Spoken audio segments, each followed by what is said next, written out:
Good morning and welcome back to Table Talk Tuesday. I definitely missed you all last week and hope this finds everyone having a great start to their day.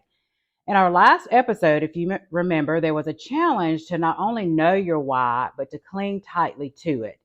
It definitely helps me sometimes to have some thought provoking ideas to help discover your why.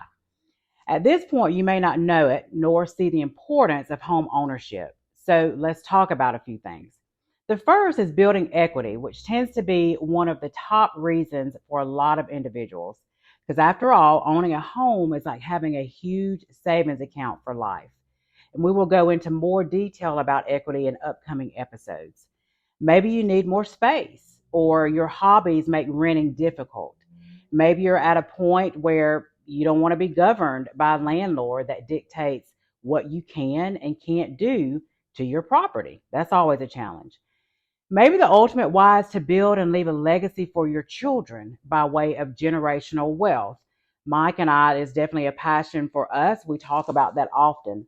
And I know that some of you, just by way of discussing this with me recently, have a desire to have a generational home that can accommodate multiple families so that you can be in close proximity with your adult children and grandchildren.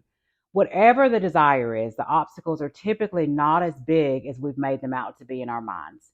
They may take a little effort to overcome, but your why is definitely worth it.